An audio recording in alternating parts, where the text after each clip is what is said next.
মাওলানা আশিক এলাহি বলন শহরী রহমাতুল্লাহ আলাইহি, এই মাওলানা আশিক এলাহি বলন শহরী রহমাতুল্লাহ আলাইহি তিনি একখানা কিতাব লিখেছেন উর্দুতে, যে কিতাবের নাম হইল মরনে কি বাত কিয়া হোগা। এই কিতাবের বাংলাটাও বের হয়ে গেছে। জি মাশাআল্লাহ, মরণের পরে কি হবে, এই বাংলাটাও বের হয়ে গেছে। ওই কিতাবের মধ্যে চমৎকার একটা, এই আয়াতের তাফসীর করতে গিয়ে চমৎকার একটা ঘটনা বর্ণনা করছেন আমার মুসলমান ভাইরা, আমার বন্ধুগণ।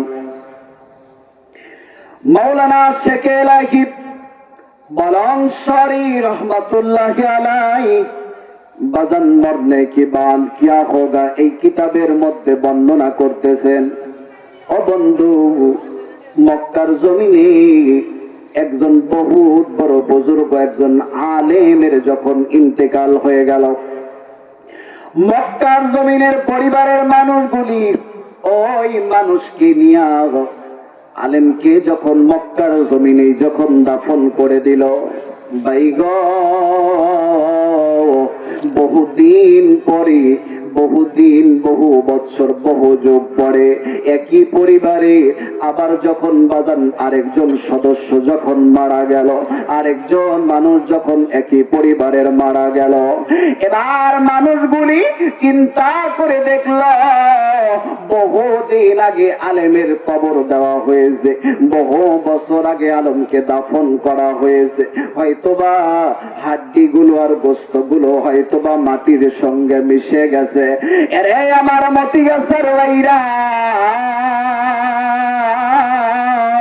আদগড়িয়া থানার বাব্বাইরা, প্লিজ বাজান কোন দিকে কোনো খেয়াল করবেন না বন্ধু ভাই গো। সম্পর্কটা যদি বাজান আল্লাহ ওয়ালার সঙ্গে হয়, ময়দানে বা হাসরে আল্লাহ ওয়ালার সঙ্গে উঠবেন। আর আমার আপনার সম্পর্কটা যদি বন্ধু বেঈমানের সঙ্গে হয়ে যায়, আমার আপনার দিলে যদি বেঈমানের ভালোবাসা হয়, আমি আপনি ময়দানে বা হাসরে বেঈমানের সঙ্গে উঠবো। কথা বলেন ঠিক কিনা? এবার ওই আলেম ব্যক্তির কবরের ভিতরে বহুদিন পরে কি পরিবারের আরেকজন মানুষ মারা যাওয়ার পরে, ও বন্ধু, এবার যখন ওই কবরের মধ্যে যখন রাখতে যাইবি, কবরটা যখন খনন করছে রে বাবা, এমন সময় নজর করে দেখে ওই কবরের ভিতরে আর কোনো আলেমের লাশ দেখা যায় না, কেমন জানি একজন মেয়ে মানুষের লাশ দেখা যায়। মানুষগুলি একত্রিত হয়ে গেল। ওই সময় বাজান হজের মৌসুম চলতেছিল, ভিন্ন ভিন্ন দেশ থেকে মানুষগুলো হজ করার জন্য সেখানে গিয়েছে। বহু মানুষের সমাগম ঘটে গেল। একজন মানুষ, ইউরোপিয়ান একজন মানুষ সেখানে আসার পর উপস্থিত হইয়া স্থানীয় লোকদেরকে ডেকে ডেকে বলতে লাগলো, ভাই গো, এখানে কি হয়েছে জলদি করে আমাকে বলে দাও না। এবার স্থানীয় মানুষগুলি ঘটনা যখন বয়ান করে দিল বাজান, লম্বা ঘটনা বাজান, আমি অল্প সময় স্বল্প কথা বলেই বিদায় নিয়ে চলে যাব। এ বন্ধু, এবার মক্কার জমিনের মানুষগুলো আশ্চর্যান্বিত হয়ে গেল। আহারে, এই কিছুদিন পূর্বেই তো আমরা এখানে একজন আলেমকে দাফন করে গেলাম, কিন্তু এই আলেমের কবরে কেমন করে, কোন কারণে এই মেয়ের লাশ চলে আসলো? আগন্তুক মানুষ আসার পরে ডাক দিয়ে বলে, ভাই গো, কি কারণে, কোন কারণে এখানে একজন মেয়ে মানুষের লাশ দেখা যায় তা আমার থেকে জেনে নাও। এবার ইউরোপিয়ান মানুষরা ডাক দিয়ে বলে, উপস্থিত মানুষদের ডাক দিয়ে বলে, ভাইরা গো, আমার থেকে তোমরা শুনে নাও, এই মেয়েটারে আমি দেখেই চিনে ফেলেছি। শুধু চিনে ফেলি নাই, আমি এই মেয়ের বাড়িতে বহুদিন কাজ করেছি। এবার উপস্থিত মানুষগুলি ডাক দিয়ে বলে, ভাই গো, কোথায় তোমার বাড়ি, কি তোমার পরিচয়? ইউরোপিয়ান মানুষটা ডাক দিয়ে বলে, ও ভাই জানেরা, আমি হইলাম ইউরোপিয়ান, আমার বাড়ি ইউরোপ কান্ট্রিতে। আমি এই মহিলার বাড়িতে বহুদিন কাজ করেছি, কিন্তু এই মেয়ের বাবা মা আত্মীয় স্বজন সবাই জাতে খ্রিস্টান। কিন্তু আমি যখন ওই মহিলার ওই মেয়ের বাড়িতে কাজের জন্য যাইতাম, ওই মেয়েটা আমারে শুধু ডেকে ডেকে বলতো, ভাইজান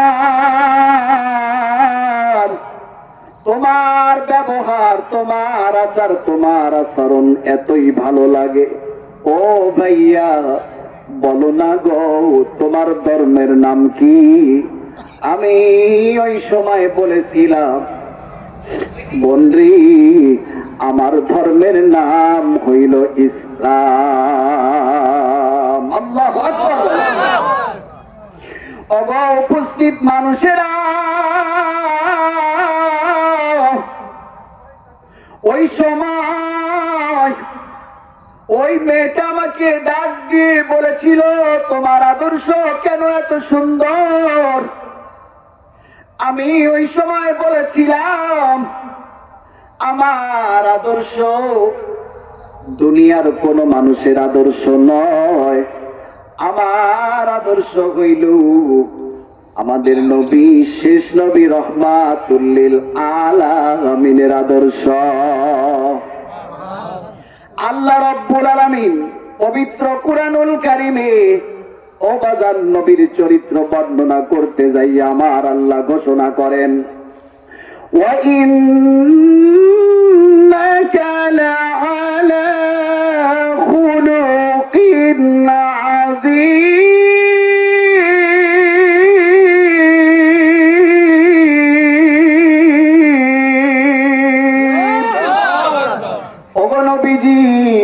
আমি ঘোষণা করলাম আপনার চরিত্র হইল উত্তম চরিত্র। জোরে বলেন সুবহানাল্লাহ। এবার ওই মানুষটি ডাক দিয়ে বলে, ও ভাইজান আমি ওই সময় ওই মেয়েকে বলেছিলাম, ও বোন রে, আমার আদর্শ হইল নবীওয়ালা আদর্শ, আমার ধর্মের নাম ইসলাম, আমার কালেমা হইল একত্ববাদের কালেমা, আমার কালেমা এক আল্লাহকে আল্লাহ বলে স্বীকৃতি দেওয়ার কালেমা। ওই সময় একদিন যায়, 2 দিন যায়, এভাবে করিয়া আমার চরিত্র, আমার ব্যবহার দেখার পরে ও বন্ধুরা, ওই মেয়েটা এক পর্যায়ে ইসলামের প্রতি, দ্বীনের প্রতি দুর্বল হয়ে পড়ে, আর আমাকে বলে, ভাই গো আর আমি বেঈমান থাকতে চাই না, আমাকে একটু কালেমা পড়ায়া মুসলমান বানায়া দাও। এবার ওই ইউরোপিয়ান ব্যক্তি উপস্থিত মানুষদেরকে ডাক দিয়ে বলে, ভাই গো আমি যখন ওই মেয়েটাকে মুসলমান বানায়া দিলাম, কিন্তু ওই মেয়েটা কিছুদিন পরে যখন ইন্তেকাল করলো, ইউরোপের জমিনে ওই খ্রিস্টানদের সমাধিস্থলে যেই জায়গায় সমাধিত করা হয়, ওই জায়গায় ওই মেয়েটাকে সমাধিত করা হয়েছে। আমিও সেখানে উপস্থিত ছিলাম, কিন্তু বাবা আশ্চর্যের বিষয় হইল, এই মহিলা, এই মেয়েটা কি করে ইউরোপ থেকে এই মক্কার জমিনে আলেমের কবরে আসলো? এবার উপস্থিত মানুষগুলি ওই ইউরোপিয়ান মানুষটাকে ডাক দিয়ে বলে, ভাই গো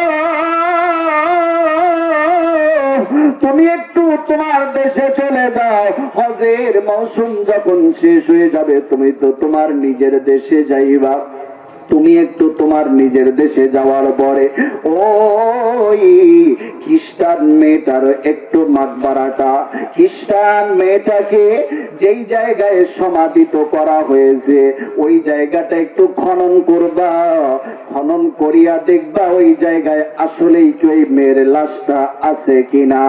এবার যখন এই ইউরোপিয়ান এই মানুষটা যখন বাজার নিজ দেশে যখন চলে গেল, নিজ দেশে যাওয়ার পর এবার তিনার বাবা মাদেরকে ডাকলেন, ডাক দিয়ে বললেন, শোনে আমি মক্কার জমিনে হজ করবার জন্য গিয়েছিলাম। বলে তাতে কি হয়েছে? বলে আমি আশ্চর্যজনক একটা জিনিস দেখে এসেছি। বলে কি দেখেছ? বলে আমি আপনার মেয়েকে মক্কার জমিনের কবরে দেখে এসেছি। একটু আওয়াজ দিয়ে বলেন সুবহানাল্লাহ। ওই পরিবারের মানুষগুলি এবার ডাক দিয়ে বলে, তুমি কি পাগল হয়েছো? আমার মেয়েকে যখন দাফন করার জন্যে আমরা যখন সবাই সেখানে গেলাম, তুমিও তো আমাদের সঙ্গে সেখানে উপস্থিত ছিলা। বলে হ্যাঁ ছিলাম। তাইলে এটা কি সম্ভব? বলে জানি না, কিন্তু আমি নিজ চোখ দিয়ে আপনার মেরে মক্কার জমিনের মাকবারায় দেখে এসেছি। বলে এখন তুমি কি করতে চাও? বলে চলেন না আপনাদের সমাধি স্থলে যাব, দেখবো আপনার মেয়ে সেখানে আছে কিনা। বলে চলো চলো চলো যাই। এবার যখন বাজান সকল মানুষ একত্রিত হয়ে যখন চলে গেল, কবরটা যখন খনন করেছি, ইন্ডিমিন টাইম এমন সময় মানুষগুলি নজর করে দেখেরি ওই জায়গায় কোনো মেয়ের লাশ নাই, ওই জায়গায় একজন দাড়িওয়ালা একজন আলেমের লাশ। এই দৃশ্য দেখার পর মক্কার জমিনে যখন খবরটা পৌঁছাইয়া দিল যে আমাদের ইউরোপের ভিতরে এই মেয়ের কবরের মধ্যে আলেমের লাশ দেখা যায়, এইবার বাজার মক্কার মানুষগুলি একত্রিত হয়ে ওলামায়ে কেরাম একত্রিত হইয়া অনুসন্ধান করতে লাগলো, যাচাই বাছাই করতে লাগলো যে আসলে ঘটনাটার আসল রহস্য কি। এরে বন্ধু, এরে বাবাজি, এবার যখন সকল মানুষ মিলে ভিন্ন ভিন্ন মানুষদের কাছে যখন শুনতে লাগলো, সবাই এক বাক্যে শুধু বলে উনি একজন ভালো আলেম ছিল, উনি একজন আল্লাহওয়ালা মানুষ ছিল। সবাই যখন ওই আলেমের ব্যাপারে সকল মানুষগুলো যখন ভালোর সংবাদ দেয়, তার সকল ওলামায়ে কেরাম মিলে একটা সিদ্ধান্তে উপনীত হইল। এই এলাকার বহু মানুষের কাছে শুনেছি আলেমটা ভালো আলেম ছিল, এবার আমরা আর একজন মানুষের কাছে শুনব। তিনি অন্য কেউ নয়, তিনি হইলেন তিনার বিবি। কারণ হইল বাজান, আমার আপনার জিন্দেগির গোপন সংবাদ, অনেক খবর অনেক সময় আমার মায়ে জানে না, বাবা জানে না, ভাই জানে না, বোনে জানে না, কিন্তু বিবি জানে কি জানে না। এবার মক্কার আলেমগুলি একত্রিত হইয়া এবার যখন বিবির কাছে চলে গেল, যাইয়া ডাক দিয়া বলে, আপনি কি অমুক আলেমের বিবি? বলে জি হ্যাঁ। বলে আপনার স্বামী কেমন ছিল? বলে আমার স্বামী আলেম মানুষ, আমার স্বামী আমার দৃষ্টিতে অনেক ভালো ছিল। আমার স্বামী 5 ওয়াক্ত নামাজ আদায় করত, শুধু তাই নয় আমার স্বামী ইশরাক পড়ত, আমার স্বামী আয়াবিন পড়ত, আমার স্বামী চাষতের নামাজ আদায় করত। কিন্তু হুজুরের আসনের আমার স্বামী আমার সঙ্গে রাত্রে বেলায় যখন মেলামেশা করত, এই শীতের দিনে, প্রচন্ড শীতের দিনে আমার স্বামী যখন আমি আমার স্বামীকে বলতাম চলো না যাই গোসলের জন্য, গোসলের পানির কাছে যাই, ওই সময় আমার স্বামী আমাকে বলতো বিবিরে এই শীতের রজনীতে আবার এখন গোসল করতে হবে। ইসলাম ধর্মের সকল জিনিস ভালো লাগে, কিন্তু খ্রিস্টান ধর্মের এই জিনিসটা আমার কাছে ভালো লাগে। বলে কি কি কি? বলে আমার কাছে ভালো লাগে খ্রিস্টান ধর্মে মেলামেশা করার পরে গোসল করতে হয় না, নাপাকির জায়গাটা ধুয়ে ফেললেই পরিষ্কার হয়ে যায়। আমার স্বামীর এই জিনিসটা ভালো লাগতো। ওলামায়ে কেরামের আর বুঝতে বাকি থাকলো না।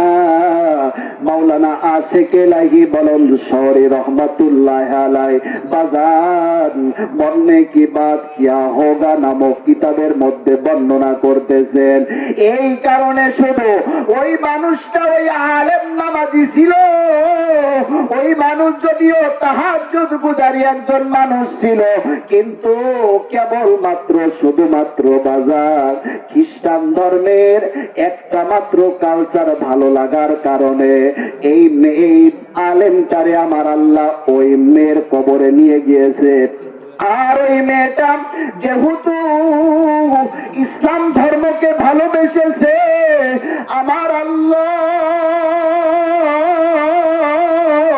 ওই মেয়েটার প্রতি রহম করিয়া বাজার ওই মেয়েটারে আলেমের কবরে নিয়ে এসেছে। একটু আওয়াজ দিয়ে বলেন সুবহানাল্লাহ। এই কথাটাই বুঝাইতেছিলাম বন্ধু।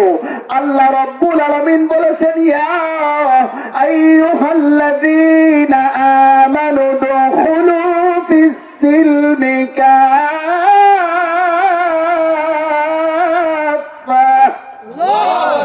ওয়ালা তাত্তাবিউ খুতুওয়াতিশ শাইতান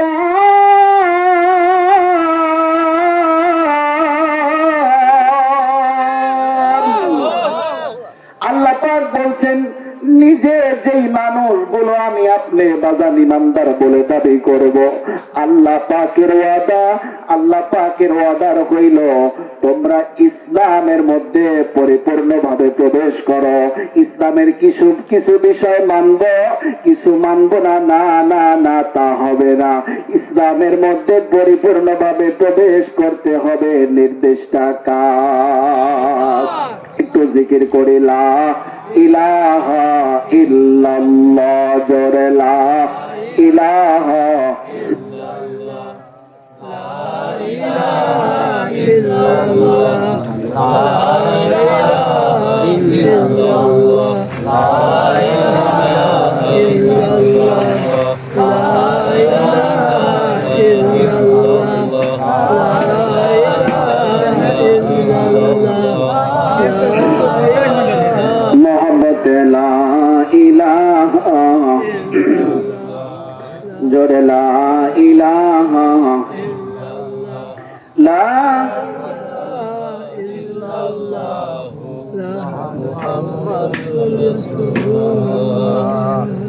লা ইলাহা লা ইলাহা ইল্লাল্লাহ মুহাম্মাদুর রাসূলুল্লাহ।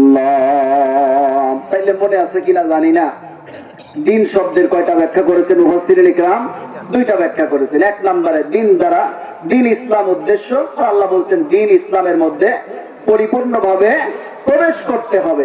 দুই নাম্বার ব্যাখ্যা করেছেন দিন দ্বারা উদ্দেশ্য কর্মফল দিবস, যেই দিবসে আমাদের সকল কর্মের হিসাব নেওয়া হবে, যেই দিন কেউ কাউরে চিনবে না, সবাই সবাইকে ভুলা যাবে, আর সবাই সবার থেকে শুধু পালাবার জন্য চেষ্টা করবে। আল্লাহ পাক ওই দিবসের কথা বলছেন।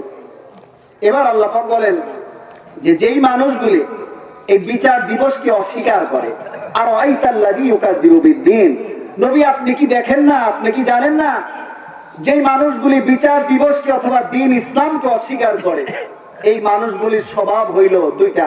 কয়টা স্বভাব? সবাই বলেন বাজান, কয়টা স্বভাব? দুইটা স্বভাব আল্লাহ পাক। এরপরে দ্বিতীয় আয়াতে আল্লাহ পাক বলছেন, فَذَلِكَ الَّذِي يَدْعُو الْيَتِيمَ وَلَا يَحُضُّ عَلَى طَعَامِ الْمِسْكِينِ। আল্লাহ পাক বলেন, فَذَلِكَ الَّذِي يَدْعُو الْيَتِيمَ, যারা এতিমদেরকে খাদ্য দানে উৎসাহিত করে না, এতিমদেরকে যারা ঘাড় ধাক্কা দিয়ে তাড়িয়ে দেয়। আমার আপনার সমাজে যারা এতিম আছে এদের মাথায় হাত বুলিয়ে দিবেন। আল্লাহ নবীর কাছে একজন সাহাবী আসছে, এসে ডাক দিয়ে বলে, ওগো আল্লাহ রাসূল, দিল বড় শক্ত হয়ে গেছে, দিল বড় কঠোর হয়ে গেছে, মালিকের ভয়ে চোখে পানি আসে না, ইবাদতে মন বসে না। আল্লাহ নবী বলছেন, এতিমের মাথায় হাত বোলাও, তোমাকে আল্লাহ পাক তাকওয়াওয়ালা দিল দান করবে। সুবহানাল্লাহ। আল্লাহ পাকের ভয় তোমার অন্তরে আল্লাহ পাক ঢুকায় দিবে। আল্লাহু আকবার বলেন। এই জন্য এতিম সন্তানদেরকে দেখলে মাথায় হাত বুলিয়ে দিবেন। আল্লাহ পাক বলেছেন, ওয়ালা ইয়াহুদ্দু আলা তাআমিল মিসকিন। দুই নম্বরে, যেই মানুষগুলো মিসকিনদেরকে খাবার দিতে উৎসাহিত করে না। ফকির মিসকিন আমার আপনার সমাজে আছে না নাই? কথা বলেন, আছে না নাই? এই দুই স্বভাবের মানুষের কথা আল্লাহ পাক বলছেন। এই দুই স্বভাব যাদের মধ্যে থাকবে, যে এতিমকে ধাক্কা দিয়ে, ঘাড় ধাক্কা দিয়ে বের করে দিবে, এতিমকে খাবার দিবে না, দুই নাম্বার মিসকিনদেরকেও খাবার দিবে না। আর এই দুই স্বভাবের মানুষের কথাই আল্লাহ পাক বলছেন, আর আইতাল্লাযী ইউকাযযিবু বিদ্দীন, এই গুলো দিন ইসলামকে আর কর্মফল দিবসকে অস্বীকার করে। কথাটা কার? আরো জোরে বলেন, কথাটা কার? এরপরে আসুন সংক্ষেপে আমরা শুধু তর্জমাটা শুনি। এরপরে আল্লাহ পাক পরবর্তী আয়াতের মধ্যে আল্লাহ পাক মুনাফিকের কথা বলছেন। এখানে আল্লাহ পাক কাফেরদের কথা বললেন, এরপরে আল্লাহ পাক মুনাফিকদের কথা বলছেন। দেখুন একটা জিনিস, যে আল্লাহ পাক পবিত্র কুরআনুল কারীমে মুনাফিকের আলোচনা করেছেন। পবিত্র কুরআনুল কারীমের ১.৫ পৃষ্ঠাব্যাপী একটা সূরা, সেই সূরার মধ্যে আল্লাহ পাক মুনাফিকের আলোচনা করেছেন। আর কাফিরের বর্ণনা করতে গিয়ে আল্লাহ পাক ছোট্ট একটি সূরা, সূরা কাফিরুন আল্লাহ পাক দিয়েছেন। এখান থেকে বোঝা যায় যে কাফিরের চেয়ে মুনাফিকের চরিত্র আরো বেশি নিকৃষ্ট। এই জন্যই মুনাফিক কাফেরের চেয়ে আরো জাহান্নামের তলদেশে থাকবে। কথাটা কার? আরো জোরে বলেন, কথাটা কার? আল্লাহ পাক বলেন, ইন্নাল মুনাফিকিনা ফিদ দারকিল আসফালি মিনান নার। আল্লাহ পাক বলেন যে মুনাফিকদের স্থান হবে জাহান্নামের তলদেশে। ওই সমস্ত, এখন প্রশ্ন হতে পারে, হুজুর মুনাফিক আবার কেমন করে চিনবো? কাফের বেঈমান, যাদের তো ঈমান নাই, আমরা বেঈমানদেরকে দেখলেই চিনতে পারি যে তাদের ঈমান নাই। কিন্তু এখন মুনাফিক দেখতে যাইবেন কোথায়? মুনাফিক কোথায় পাইবেন? মুনাফিক এই প্যান্ডেলে থাকতে পারে। কথা বলেন, থাকতে পারে কি পারে না? দেখবেন উপরে উপরে মুসলমানদের সঙ্গে ওলামায়ে কেরামের সঙ্গে থাকবে। আমরা অতীতে দেখেছি মুসলমানদের সঙ্গে থাকে, ওলামায়ে কেরামের সঙ্গে থাকে, আবার মাহফিল গুলোকে বন্ধের ষড়যন্ত্রও করে। কথা বলেন ঠিক কিনা? এরা হলো মুনাফিক। এরা নিজেদেরকে পরিচয় দেয় সমাজে মুসলমান বলে, কিন্তু পরিষ্কার ভাষায় বলে দেয়, ও মুসলমান শোনো, এরা আসলে প্রকৃত মুসলমান নয়। এরা ইসলামের মধ্যে পরিপূর্ণভাবে প্রবেশ করতে এখনো পারে নাই। এদের যদি এমন অবস্থায় মৃত্যু হয়, এদের হাসর নাসরটা খ্রিস্টান আর বেঈমানের সঙ্গে হবে। এদের স্থানটা হবে জাহান্নামের তলদেশে। এরা সমাজের মধ্যে টুপি লাগায়, মুখে দাড়ি নবীর সুন্নত দিয়ে চলাফেরা করে, কিন্তু আল্লাহ বলেন, ও মুসলমানেরা শোনো, এরা মুসলমান নয়, এরা টাটকা মুনাফিক। টাটকা মুনাফিক। কথা বলেন ঠিক কিনা? এই জন্য এই সকল মুনাফিক থেকে সাবধান থাকতে হবে। আল্লাহ পাক ঠিক এই সূরার মধ্যে আল্লাহ পাক, এই সূরা মাউনের মধ্যে আল্লাহ পাক কাফেরের বর্ণনা করছেন। আল্লাহ পাক এখানে দুইটা স্বভাবের কথা বলছেন, অথচ বিচার দিবসকে যারা অস্বীকার করে আল্লাহ পাক এখানে দুইটা স্বভাবের কথা বললেন 3টা আয়াতের মধ্যে। আল্লাহ পাক মুনাফিকের পরিচয় দিচ্ছেন। এবার আল্লাহ পাক মুনাফিকের কথা বলতে গিয়ে আল্লাহ এখানেও 4টা ব্যবহার করেছেন। আল্লাহু আকবার বলেন। এই জন্য মুনাফিকের আয়াত, কাফেরের আয়াত, আপনি যে আয়াতই তিলাওয়াত করেন না কেন কুরআনুল কারীমের প্রতিটি হরফে 10টি করে যিনি নেকি দান করবেন তিনি কে? আল্লাহ। আর জোরে বলেন না, তিনি কে? আল্লাহ রাব্বুল আলামিন। এরপরে পরবর্তী আয়াতের মধ্যে আল্লাহ পাক মুনাফিকদের চরিত্রগুলো আল্লাহ পাক তুলে ধরেছেন। আল্লাহ পাক বলেন, ফাওয়াইলুল লিল মুসাল্লিন আল্লাযীনা হুম আন সালাতিহিম সাহুন আল্লাযীনা হুম ইউরাউন।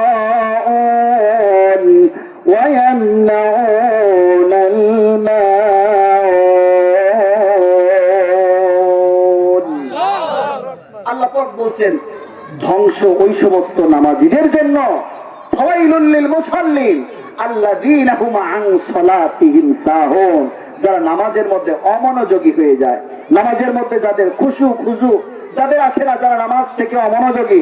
মুয়াজ্জিন সাহেব আযান দিচ্ছেন, আযানের সুর আমার আপনার কানের মধ্যে ঢুকতেছে, মুয়াজ্জিন সাহেব মসজিদের মধ্যে বলতেছেন আল্লাহু আকবার আল্লাহু আকবার আল্লাহু আকবার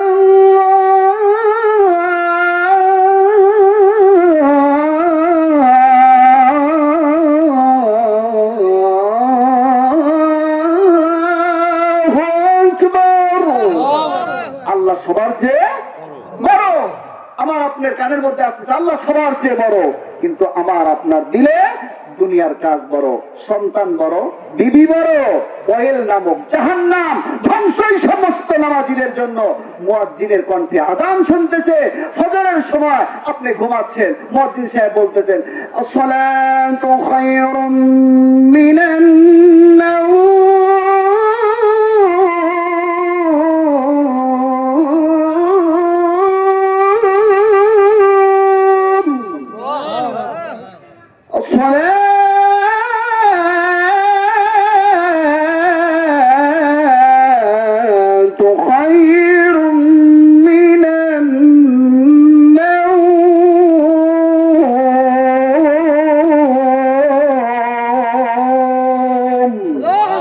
মুয়াজ্জিন সাহেব বলতেছে ঘুম থেকে নামাজ উত্তম। আযান কানের মধ্যে আসছে, লেপটা নিয়ে কম্বলটা নিয়ে আরো মজার ঘুম। তাইলে আপনারাই এবার আমার কাছে বলেন যে আমার কাছে কাজ বড় দুনিয়ার না নামাজ বড়? আমার আপনার কাছে আজকে দুনিয়ার কাজ বড় হয়ে গেছে, ঘুম আমার কাছে বড় হয়ে গেছে। মুয়াজ্জিন সাহেব বলতেছেন যে ঘুমের চেয়ে নামাজ উত্তম, আর আমি মুয়াজ্জিন সাহেবকে বলতেছি ওই নামাজের চেয়ে আমার কাছে ঘুমই উত্তম। কথা বলে আল্লাহ পাক বলছেন ফাওয়াইলুল লিল মুসাল্লিন, ধ্বংস ওই সমস্ত নামাজীদের জন্য, ওয়াইল নামক জাহান্নাম তাদের জন্য, আল্লাযীনা হুম আন সালাতিহিম সাহুন। এরপর আল্লাহ পাক বলেন আল্লাযীনা হুম ইউরাউন, আমি আপনি তো আজকে নামাজ পড়ি, কিন্তু আমার আপনার নামাজ আজকে আমাকে অশ্লীল বেহায়াপনা কাজ থেকে আজকে ফিরাইতে পারতেছে না। অথচ আল্লাহ পাক বলছেন যে এই নামাজ সকল প্রকার অশ্লীল নির্লজ্জ বেহায়া কাজ থেকে আমাকে আপনাকে ফিরাবে, কিন্তু আজকে আমাকে ফিরাইতে পারতেছে না। এবার প্রশ্ন করতে পারেন হুজুর তাহলে আমাকে আপনাকে আজকে নামাজ ফিরাইতে পারতেছে না কেন? কারণ আমার আপনার নামাজ ওই রবের সন্তুষ্টির জন্য হয় না, আল্লাযীনা হুম ইউরাউন, দুনিয়ার মানুষ দেখাবার জন্য হয়। কথা বলেন ঠিক কিনা? আজকে আমি আপনি সমাজে নামাজ পড়ি, জুমার দিনে যাই, যে সমাজের লোকজন, যে আমাদের সমাজের লোকজন কি বলবে যে আমাদের সমাজে থাকে, অথচ এই বেচারা নামাজ পড়ে না। এই জন্য অনেক মুসল্লি আছে নামাজে যায়, এমন মুসল্লি আপনাদের এই দিকে নাই? এমন মুসল্লি আছে। এই সমস্ত মুসল্লিরা নিজেরা নামাজ পড়ে না, সন্তানদেরকে নামাজের তাগিদ দেয় না, নিজেরাও জাহান্নামের আগুন থেকে বাঁচে না, পরিবারকেও জাহান্নামের আগুন থেকে বাঁচাবার চেষ্টা করে না। অথচ আল্লাহ পাক পবিত্র কোরআনুল কারিমে আল্লাহ পাক ঘোষণা করেন ইয়া আইয়ুহাল্লাযীনা আমানু কু আনফুসাকুম ওয়া আহলিকুম নারা وقودها الناس والحجارة। আল্লাহু আকবার। আল্লাহ পাক বলছেন নিজেরাও জাহান্নামের আগুন থেকে বাঁচাও, পরিবারদেরকে জাহান্নামের আগুন থেকে বাঁচাও। বাঁচান এই নামাজ থেকে আজকে আমি আপনি নিজের বিবি সন্তান পরিবারের লোকগুলো নামাজ থেকে অনেক দূরে সরে গেছি। এই যে আজকে এই মতিগাছা পুরাতন কেন্দ্রীয় জামে মসজিদের উন্নতি কল্পে আজকের এই প্রোগ্রাম, এই মাহফিল, আজকে আমি আপনি নিজেরা সালাত আদায় করতেছি না, নিজেরাও মসজিদমুখী হচ্ছি না, অথচ আমি আপনি নিজেকে সমাজে মুসলমান বলে পরিচয় দিই। কথা বলেন ঠিক কিনা? কেমন করে ঘুমাও তুমি, কেমন করে ঘুমাও তুমি ফজর করে কাজা, এমন তো হতে পারে জোহরে জানাজা তোমার, এমন তো হতে পারে জোহরে জানাজা। কথা বলেন ঠিক কিনা?